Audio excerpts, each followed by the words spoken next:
যুবকেরা, হে আমার বন্ধুরা, ছোট্টবেলা থেকে তিনি খালি পায়ে বড় হয়েছেন। জুতো কিনে দেওয়ার তার পয়সা ছিল না পিতার।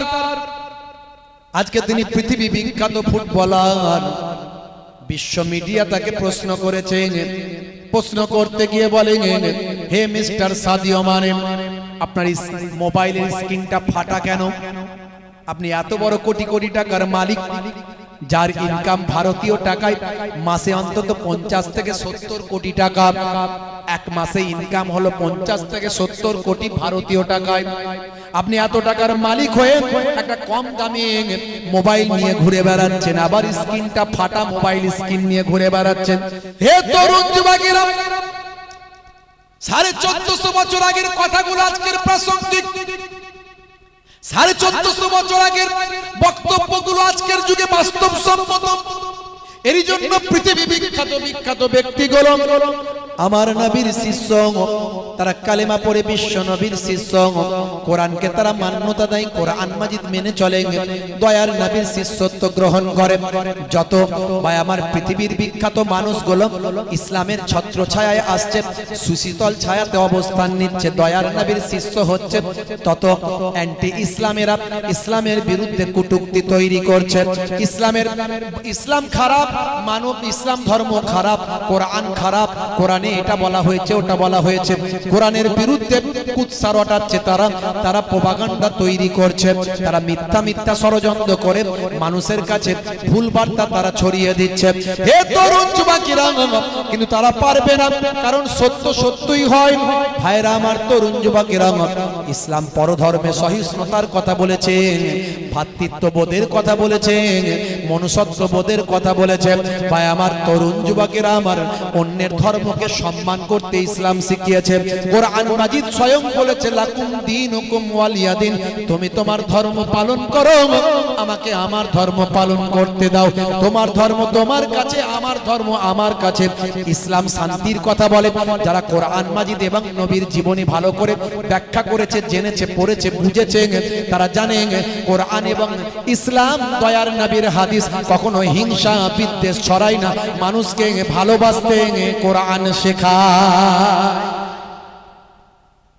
এর জন্য ক্যাসিয়াস ক্লে টাইসন হ্যানুম্যান, মিস্টার ডিউ ডেভিস, মিস্টার পেইল, Gary Miller, Jennifer, Mister Hasif Amla, Moeen Ali Khan, Junaid Jamshed, Yusuf Youhana, হে তরুণ যুবকেরা, সানা আলী খান, মিস্টার রিচমন্ড, ভাইরা আমার, সাদিও মানে, মেসুত ওয়াজিল, পৃথিবীর যে নামগুলো বললাম তারা কেউ সাধারণ আমার আপনার মতো মানুষ নয়।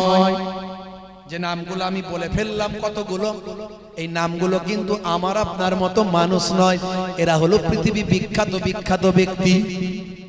ভাইরা আমার, তরুণ যুবকেরা আমার, একটা উদাহরণ দিয়ে বিদায় নেব। সাদিও মানে, সময় আমার শেষ। ভাই এসে গেছেন? আসেননি এখন? এসে গেছেন? মাশাআল্লাহ, ভালো খবর, সুসংবাদ। ফুরফুরা দরবার শরীফ থেকে আমার মামাতো ভাই, পীরের আওলাদ, আওলাদে মুজাদ্দিদ, আমার ছোট ভাই, মামাতো ভাই, মাশাআল্লাহ খুব সুন্দর ওয়াজ করেন, তিনি এসে হাজিরা দিয়েছেন। কিছু সময় পরে আসবেন, এসে দু চার কথা আলোচনা করবেন, আখেরি মোনাজাত করবেন। আমি সাদিও মানের এই কথাটা একটা উদাহরণ দিয়ে আজকের উপসংহার শেষ করে দেব। আমি বলেছিলাম একটা প্যাকেজের আলোচনা শেষ লগ্নে চলে এসেছি। হে তরুণ যুবকেরা, সাদিও মানি কে? Who is Sadio Mane? Sadio Mane is the greatest footballer in the world. Sadio Mane হলেন পৃথিবী বিখ্যাত একজন ফুটবলার। আমি ফুটবলের পক্ষে বলছি না, ফুটবল খেলা আমি নিজেও পছন্দ করি না, দেখি না। আমি ক্রিকেটটা ভালোবাসতাম ছোটবেলায়, যদিও আর খেলাধুলা আমার দ্বারাই হয় না। ভাইরা আমার, কোন জুয়া ছাড়া শরীর চর্চার জন্য আপনি খেলতে পারেন, তবে এমন খেলা খেলবেন না যে খেলায় মানুষ অপমানিত হয়। ফুটবল খেলা পায়ের লাথি মুখে উঠে যায়, এই জন্য এটা ইসলামে প্রাধান্য পায় না। হে তরুণ যুবকেরা, তারপরও আমি সাদিও মানের কথা বলছি, কারণ এর মধ্যে একটা শিক্ষণীয় বিষয় আছে। সাদিও মানে কে? সাদিও মানে, যদি আপনি মেসির নাম বলেন, নেইমারের নাম বলেন, যদি আপনি ক্রিস্টিয়ানো রোনাল্ডোর নাম বলেন, পাশাপাশি আপনাকে জিনেদিন জিদানের নাম বলতে হয়, আপনাকে মেসুত ওয়াজিলের নাম বলতে হয়, পাশাপাশি আপনাকে সাদিও মানের নামটা নিতে হয়। সাদিও মানে কে জানেন? একজন world class footballer. Sadio Mane, ভাই আমার বাড়ি কোথায়? আফ্রিকার একটা ছোট্ট দেশ, গরিব দেশ, যে গরিব দেশটার নাম হলো সেনেগাল। এই সেনেগালের রাজধানী থেকে আরো প্রায় 400 কিলোমিটার দূরে প্রত্যন্ত এলাকায় তার বাড়ি। ছোটবেলা থেকে খালি পায়ে বড় হয়েছেন, ছোটবেলা থেকে খালি পায়ে বড় হয়েছেন। ভাইরা আমার, তরুণ যুবকেরা আমার, মুরব্বিয়ানেরা আমার,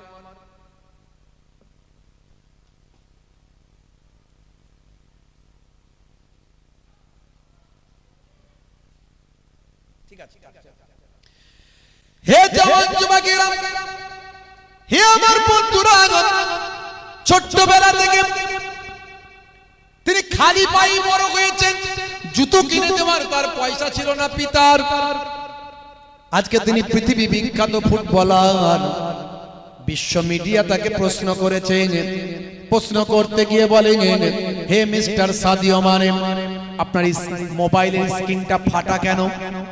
আপনি এত বড় কোটি কোটি টাকার মালিক, যার ইনকাম ভারতীয় টাকায় মাসে অন্তত 50 থেকে 70 কোটি টাকা। এক মাসে ইনকাম হলো 50 থেকে 70 কোটি ভারতীয় টাকায়।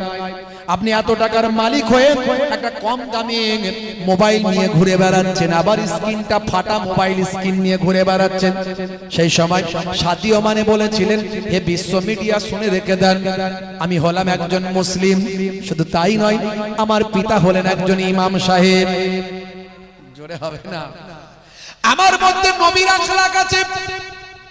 আমার ইসলাম বলেছে অতিরঞ্জিত করো না, অপচয় নষ্ট করো না, অপচয় করো না, মানুষকে দেখানোর জন্য আহমারি কিছু নিয়ে ঘুরে বেড়াও না, মানুষকে দেখিয়ে দেখিয়ে ঘুরে বেড়াও না। সত্যি এটা, আমার পয়সার কোনো অভাব নাই। আজ আমি অনেকগুলো আইফোন ব্যবহার করতে পারি, অনেকগুলো আমি আজকে ভাই আমার দোস্ত আমার ফেরারি গাড়ি ব্যবহার করতে পারি, কিন্তু না, আমার ইসলাম অবাঞ্ছিত অতিরঞ্জিত কোন খরচ করতে নিষেধ করেছে। আল্লাহর কোরআন মাজিদ বলেছেন, ইন্নাল মুবাজ্জিরিনা কানু ইখওয়ানাশ শায়াতিন, অপচয় খরচাকারী, অপচয় নষ্টকারী হলো শয়তানের ভাই। আমার আছে মানি দেখাতে হবে সেটা নয়। আমি গরিব ঘরের সন্তান, ছোটবেলা থেকে আমি দেখেছিলাম ফুটবল খেলায় যখন আমার দেশ চান্স পেয়েছে, আমার গরিব দেশের মানুষদের মুখে হাসি ফুটেছে। সেই দিন আমি ঠিক করেছিলাম আমিও ফুটবল খেলে আমার গরিব দেশের মানুষের মুখে হাসি ফোটাবো।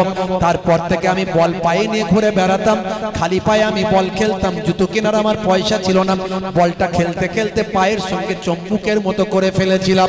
আমার আব্বা জান মারা গিয়েছিলেন, আমার স্বপ্ন সব তখন মনে হয়েছিল শেষ, কিন্তু আমার চাচা জান আমার পাশে দাঁড়ালেন, সঙ্গে সাথে অনেকেই আমাকে হেল্প করলেন। এক সময় আমি পৃথিবী বিখ্যাত ফুটবলার হলাম। হে বিশ্ব মিডিয়া শুনে রেখে দেন, আমার টাকা আমি কি করি আপনার মনে হতে পারে। শুনে রাখুন, প্রতি সপ্তাহে আমি কয়েক কোটি টাকা মানুষের জন্য দান করি। শুধু তাই নয়, আমার নবীর আদর্শ মেনে আমি আমার গ্রামকে ভুলতে পারি না, আমি আমার এলাকাকে ভুলতে পারি না। আজ যদি আমার গ্রামে আপনি যান, গিয়ে দেখবেন আমার গ্রামটা আর গ্রাম নয়, আমার গ্রামটাকে আমি নিজেই শহরে পরিণত করেছি। আমার গ্রামটাকে আমি শহরে পরিণত করেছি। হসপিটাল, ইউনিভার্সিটি, মাদ্রাসা, মসজিদ কি নাই আমার গ্রামে, সব আমি আমার অর্থ থেকে তৈরি করেছি। শুধু তাই নয়, তিনি বলেছিলেন আমি রাসূলের সুন্নত মেনে চলি, ইসলামের নির্দেশনা মানার চেষ্টা করি। তাই আমি অতিরঞ্জিত কোনো কিছু করি না, দেখানোর জন্য মানুষকে দেখিয়ে দেখিয়ে ঘুরে বেড়াই না। আমি খুব সিম্পল ভাবে জীবন যাপন করি, এটা আমার নবীর আদর্শ বলে মেনে চলি। শুধু তাই নয়, তিনি যে মুখে বলেছেন তা নয়, বাস্তবে প্রমাণ পাওয়া যায়, ইন্টারনেটে ভাইরাল হয়েছে। তিনি যেখানে খেলতে যান বা যেখানে থাকেন সেই জায়গার হোটেল থেকে পাশাপাশি মসজিদে গিয়ে তিনি 5 ওয়াক্ত নামাজটা পড়েন। এমনকি দেখা গেছে সাদিও মানে মসজিদের নামাজ পড়েছেন আর মসজিদের টয়লেটটাও নিজে হাতে ধোলাই করছে। জোরে হবে না? পৃথিবী বিখ্যাত ব্যক্তি মসজিদের টয়লেট ধুচ্ছে, আর আমি আপনি চিন্তা করি ওটা তো কাজের লোক, মসজিদের যে খেদমত করে সে করবে, আমি কেন ধুব? সাদিও মানে ভাবছে আমি নামাজিদের জন্য টয়লেটটা পরিষ্কার করছি। বুঝতে পারছেন ভাইরা আমার? নামাজ ছেড়ে দেবেন না। ওয়াক্ত যে হলো ওযু করো মসজিদে চলো। সাদিও মানের মতো মানুষ এত বড় ফুটবলার হয়ে নামাজ ছাড়েনি। মুসলমান, আপনি নামাজ ছেড়ে দিয়েছেন কেন? হে যুবক, আজ থেকে প্রতিজ্ঞা করুন মসজিদে যাবেন, কারণ নামাজ ছেড়ে দিলে জান্নাতে যেতে পারবেন না। এত আলোচনার মূল জিস্ট দুটো নিয়ে যাবেন বাড়ি, সেটা কি? একটা নামাজ, একটা মুখের দাড়ি। হাসিম আমলা পৃথিবী বিখ্যাত ক্রিকেটার, অলরাউন্ডার, মুখের দাড়ি রেখেছেন, এত বড় মানুষকে প্রমোট করেন ইসলামের সৌন্দর্য। আর এখন দাড়ি রাখা ফ্যাশন। দাড়ি বিরাট কোহলি রেখেছে, হরভজন সিং রেখেছে, লিওনেল মেসি রেখেছে, নেতা মন্ত্রী খেলোয়াড় প্লেয়ার রেখেছে। আপনার লজ্জা কিসের? ছোট হলেও রাখুন, ছোট হলেও রাখুন। বড় রাখতে পারেননি, ছোট রাখুন, তবে সুন্নত মনে করে রাখুন। কখন মারা যাবেন গ্যারান্টি নাই। কবরে চলে গেলে মুনকার নাকির ফারিস্তা বলবে মান রব্বুকা, দেখতে পাবে মুখে দাড়ির দেখা, হতে পারে ওই দাড়িটা হবে নাজাতের জারিয়া। এই দুটো জিনিস নিয়ে যান, নামাজ, দাড়ি। দাড়িটা ছোট হলেও রাখুন। আজ ইমানের শক্তি কম আছে, ছোট রেখেছেন, একদিন ইমানের তেজ বেড়ে যাবে, তখন কাউকে পরোয়া করবেন না। নবীর সুন্নত মনে করে বড় দাড়ি, মুহিবুল্লাহ হুসাইনির থেকে বড় দাড়ি হয়ে যাবে। নামাজ ছাড়বেন। কাজা হলে কাজা পড়ুন, দাঁড়াতে পারছেন না বসে পড়ুন, কিন্তু নামাজ ছাড়বেন না, যত কষ্টই হোক। ফরজ ওয়াজিব নামাজটা পড়ে নিন, সুন্নতে মুআক্কাদাটা পড়ে নিন, পড়ে নিয়ে ঘুমান, নামাজ ছাড়বেন না। ওয়াক্ত যে হলো ওযু করো মসজিদে চলো। কমিটি ভাইরা ছোট ভাইকে নিয়ে চলে আসেন, বুঝতে পারছেন? আর দেরি করব না। ওয়াক্ত যে হলো ওযু করো মসজিদে চলো, খোদার হুকুম পালন করো, নামাজটা পড়ো। ওয়াক্ত যে হলো ওযু করো মসজিদে চলো। জোরে হবে না? दिन रात 5 वक्त नामाज पढ़ले पाबे भाई জান্নাত। জোরে হবে না? জোরে হবে না? ফজরের সময় হলে মসজিদে যাও তুমি চলে, থেকো না বিছানায় শুয়ে, খোদা দেন রহমত ঢেলে। আর জোরে হবে না? জোরে হবে না? জোহরের সময় হলে কাজটা দাও তুমি ছেড়ে, কিছু সময় দাও নামাজে, সফলতা আসবে চলে।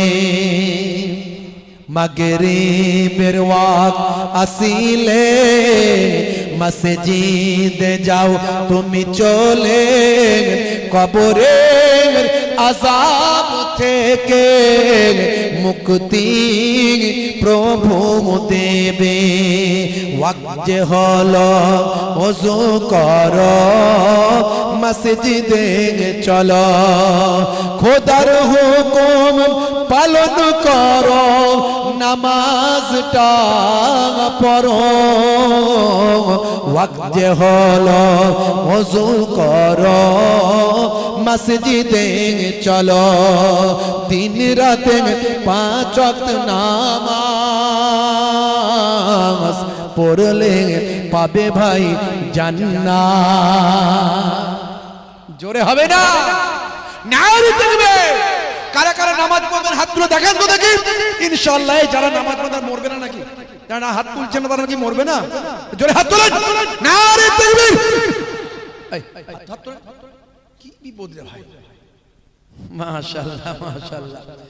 নামাজ পড়বেন বাপ, পড়ি না মানে যে আমি পড়বো না, ঠিক করে ফেলেছেন। আল্লাহ দেখছেন, ফারিস্তারা এখানে এসেছে। কাজা হলে কাজা পড়বেন, কিন্তু ছাড়বেন না। কাল থেকে নিয়ত করুন না, যেমন নামাজিরা পড়ে তেমন ভাবে পড়বো। শিখতে থাকবে তো হুজুররা আছে মাশাআল্লাহ, যোগ্য যোগ্য আলেম, একটুখানি শিখে নেব। আজ মারা গেলে কাল 2 দিন 3 দিন পরে কেউ খবর রাখবে না বাপ, কেউ খবর রাখবে না। আমি বলছি না, সায়েন্স বলছে, বিজ্ঞানীরা বলছে মানুষ মারা গেলে 6 ঘন্টা পর থেকে ডেড বডির পচন শুরু হয়। 24 ঘন্টা পরে কবরে দেওয়ার 24 ঘন্টা পরে পায়ু দাঁড় দিয়ে শরীরের ভিতরের পোকাগুলো সব বেরিয়ে যায়। মাত্র 3 দিন যেতে না যেতে নখগুলো সব খুলে পড়ে যাবে। 6 দিনের মাথায় চুলগুলো সব ঝরে ঝরে পড়ে যাবে। 17 দিনের মাথায় পেটটা দুম করে ফেটে যাবে। 1 বছরের মধ্যে গোশত হাড্ডি সব মাটিকে ফ্রিজ করে দেবে। সেদিন একজন ঘর করার জন্য মাটি খুঁড়েছে, ভিডিওয় দেখাচ্ছে, আমাকে পাঠিয়েছে, দেখাচ্ছে শুধু খুলিটা পাওয়া গেছে, খুলি খুলি মাথার খুলি পাওয়া গেছে। বুঝতে পারছেন? আহারে বাপ আমার, নামাজ ছাড়বেন না বাপ। হাত জোর করে বলে যাই, অৎসনা সার্থক হবে, জীবনটা ধন্য হবে। নামাজটা পড়ুন, মুখের দাড়িটা ছোট হলেও রাখুন, নবীর সুন্নত মনে করে, ফ্যাশন মনে করে নয়। কখন মরে যাবেন ওটাই নাজাতের জারিয়া হয়ে যাবে। ভাইরা আমার, দোয়া রাখবেন। আমি বিদায় নেব, ভাই হয়তো একটু পরে আসবেন। এখন মাওলানা সাহেব মাশাআল্লাহ কে